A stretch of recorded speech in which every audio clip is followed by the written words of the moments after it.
Good morning, Sydney. Welcome back to our show, Meet the Scientist. Today here we're at Yunasabi campus and we're just about to meet one of the professionals who's currently part of the Australian Academy of Science, Professor Sukochev. So let's go and have a chat with him today. Good morning, Sydney. I'd like to welcome you back to our show, Meet the Scientist. Today in our studio we have Professor Sukochev as our special guest. So Professor, how are you doing today? Thank you, I'm fine. That's good, good to know.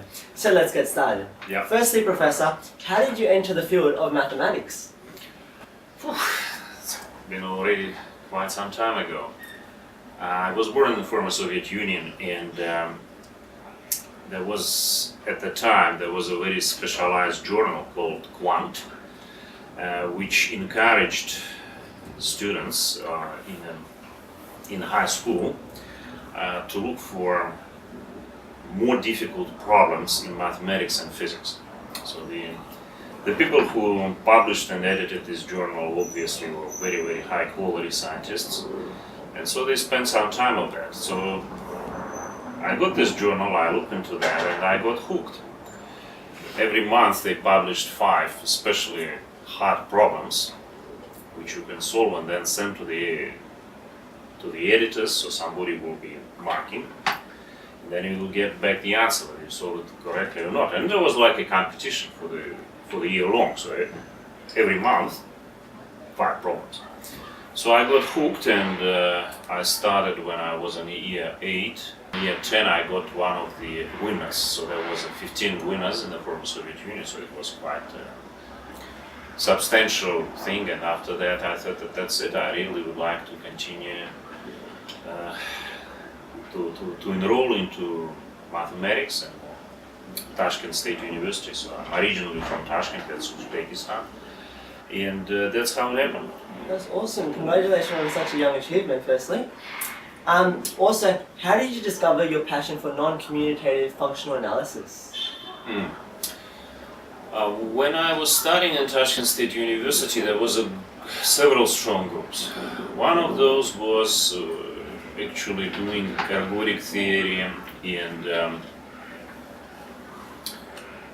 non-commutative algebra and probability theory with a strong flavor of those non-commutative objects. So one could say that there was a strong interest to the non-commutative integration and non-commutative functional analysis and non-commutative probability at that university. At least when you're starting, when you're a student, so you're looking who is actually out of your professorial staff, who are the best, or who you really feel that they're doing the most non-trivial stuff.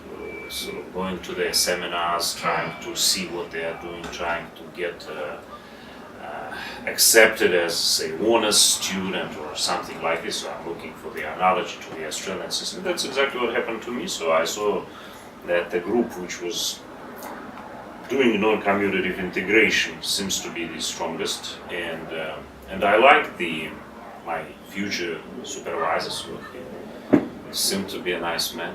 That's really good. It's always best when you So there's always something like that happened. So I was rather young, so it was I think year second. That was my postdoc, and so my former PhD student and postdoc. So she will be starting on my SC grants, and that's how I started working in the non-commutative area. So my PhD was on that area, and then for already more than 30 years I've been continuing this direction.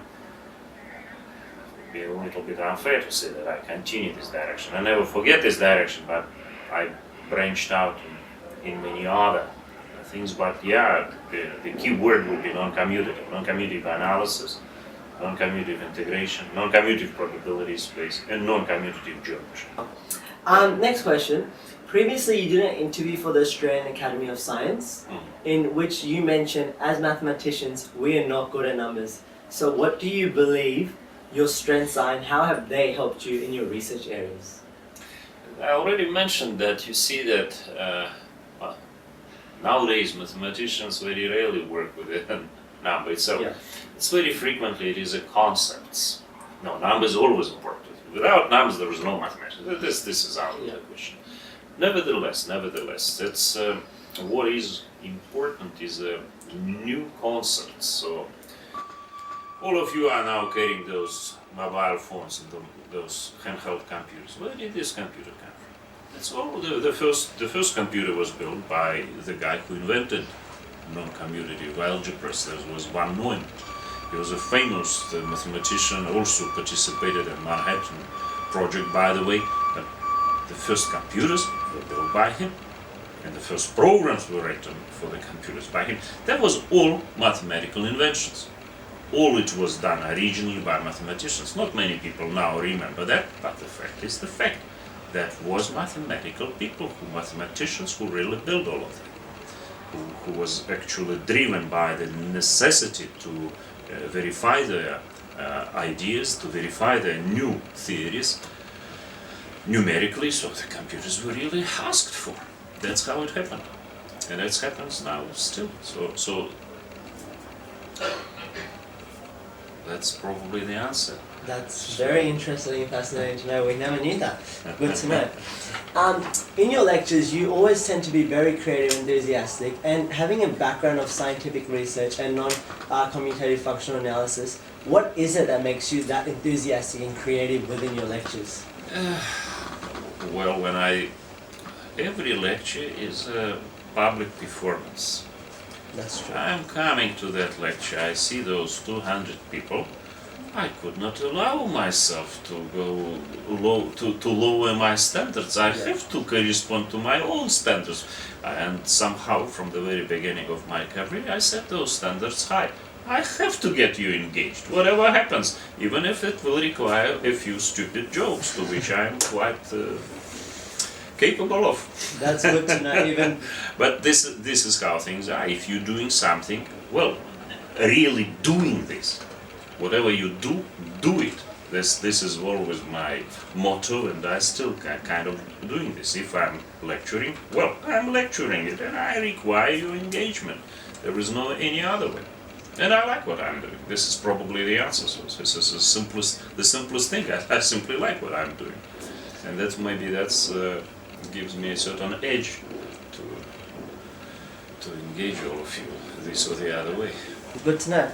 And on a final note, what do you believe is your most important scientific success? Getting in 1979 one of those winners of those competitions. No? Well, I think that last year election to the members of Australian Academy of Science was and is my most substantial scientific recognition and success. It's not that often that mathematicians are being elected to that thing, so I felt privileged first of all, and I felt humbled. So now I have to continue working with the same passion and enthusiasm and prove every year that I'm worth it. I'm sure you will easily be able to do that. This is sort of was a really incredible kind of thing, and I'm proud, in a good way, proud to be the fellow of Australian Academy of Science. That's awesome. We are definitely proud too, and we definitely think you 100% deserve it. So that ends our interview today. Thank you very much. Thank you so much for taking it. So that was Professor Sukochev. Hope to see you tuning in next week for another show of Meet the Scientist. See you next week.